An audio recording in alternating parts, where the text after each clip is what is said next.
കുത്തബ് മിനാറിൻ്റെ മുഖവാരമാണത്. അതിൻ്റെ centre restoration. ഇവിടെ വലിയൊരു കൽക്കെട്ടും സംഭവങ്ങളൊക്കെ ആയിരുന്നു. അത് ഇതിനകത്ത് ചെയ്തിട്ടുള്ള കൊത്തുപണികൾ അൺബിലീവബിളി ഫൈനാണ്. മേൽക്കൂര എല്ലാം തന്നെ ഫുള്ളായിട്ട് കല്ലുകൊണ്ടാണ്. അതിൻ്റെ ബീംസും സ്ലാബും എല്ലാം കല്ലടുക്കി വെച്ചിട്ടുള്ളതാണ്. കുറേ ഭാഗങ്ങളൊക്കെ യുദ്ധത്തിൻ്റെ ഭാഗമായിട്ടും അല്ലാതെ കാലപ്പഴക്കം കൊണ്ടെല്ലാം നശിപ്പിക്കപ്പെട്ടിട്ടുണ്ട്. പക്ഷേ ബാക്കിയുള്ള ഭാഗങ്ങൾ ഇപ്പോഴും പ്രിസർവ് ചെയ്ത് വെച്ചിരിക്കുന്നു.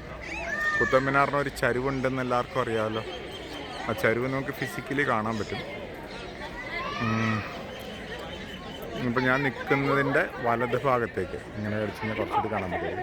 ഞാൻ നിൽക്കുന്നതിൻ്റെ വലത് ഭാഗത്തേക്ക് ഇങ്ങനെ ഈ സൈഡിലോട്ട് നമുക്കൊരു ചരിവുണ്ട്. കുത്തബ് മിനാർ ഏറ്റവും മേലെ.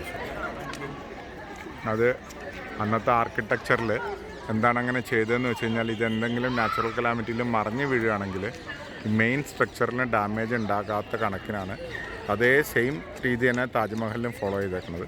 അന്നത്തെ കാലത്തെ മെയിൻ സ്ട്രക്ചർ മുഴുവൻ ഇതിൻ്റെ ഓപ്പോസിറ്റ് സൈഡിൽ ഇവിടെയായിരുന്നു. അപ്പോൾ ഈ മെയിൻ സ്ട്രക്ചറിന് എന്തെങ്കിലും നാച്ചുറൽ കലാമിറ്റിയിൽ ഇതെന്തെങ്കിലും തറന്നു വീഴാനൊരു സാധ്യത ഉണ്ടായിക്കഴിഞ്ഞാൽ അത് മെയിൻ സ്ട്രക്ചറിലോട് വീഴാതിരിക്കാൻ വേണ്ടിയാണ് ഇതിങ്ങനെ അന്നത്തെ കാലത്തെ ചരിച്ചു വെച്ചിട്ടുള്ളതെന്ന് പറയപ്പെടുന്നു.